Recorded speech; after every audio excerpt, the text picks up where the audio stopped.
Glycolysis, glyco मतलब sugar, lysis मतलब splitting. इसको ईएमपी पाथवे भी कहते हैं क्योंकि इसको एम्बेडन मेयरहोफ और पार्नस ने डिस्कवर किया था। अकर इन साइटोप्लाज्म में होता है, present in all living organisms.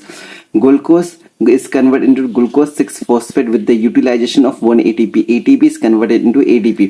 Glucose 6-phosphate fructose 6-phosphate में कन्वर्ट होता है जो कि 6 कार्बन कंपाउंड होता है। Fructose 6-phosphate, fructose 1,6 bis phosphate, bis phosphate में कन्वर्ट होता है, 6 कार्बन कंपाउंड होता है। यहाँ पे भी एक एटीपी का यूटिलाइजेशन होता है। Fructose 1,6 bis phosphate glycerol aldehyde 3 phosphate जो कि 3 कार्बन कंपाउंड होता है, और ये साथ के साथ डाइहाइड्रोक्सी एसिडन फॉस्फेट, ये दोनों कंपाउंड आपस में इंटरकन्वर्टेबल होता है। ग्लिसरॉल एल्डिहाइड 3 फॉस्फेट जो कि 3 कार्बन कंपाउंड कन्वर्ट 1,3 बिस फॉस्फोग्लिसरिक एसिड में कन्वर्ट होता है, और यहाँ पे एक NADH+H+ का फॉर्मेशन होता है।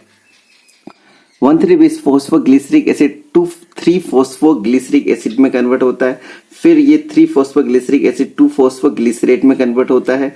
2 फॉस्फोग्लिसरेट फिर फॉस्फोइनोल पायरुवेट में कन्वर्ट होता है। फॉस्फोइनोल पायरुवेट से पायरुविक एसिड का फॉर्मेशन होता है। 2 मॉलिक्यूल्स ऑफ पायरुविक एसिड का फॉर्मेशन होता है ग्लाइकोलाइसिस में। तो इसमें नेट प्रोडक्ट क्या हो गया? 2 मॉलिक्यूल्स ऑफ पायरुविक एसिड का फॉर्मेशन होता है, 2 एटीपी का यूटिलाइजेशन होता है, 4 एटीपी का फॉर्मेशन होता है, और 2 NADH का फॉर्मेशन होता है, 2 मॉलिक्यूल वाटर रिलीज होता है यहाँ पे, ठीक है। नेट गेन एटीपी के देखो, 2 एटीपी का यूटिलाइजेशन, 2 एटीपी मतलब नेट गेन होता है, 4 बनते हैं जिसमें से 2 यूटिलाइज होता है, 2 बचता है। Through 2 molecules NADH through ETS के थ्रू ये 6 एटीपी का फॉर्मेशन होता है। तो यहाँ पे टोटल 8 एटीपी का फॉर्मेशन होता है।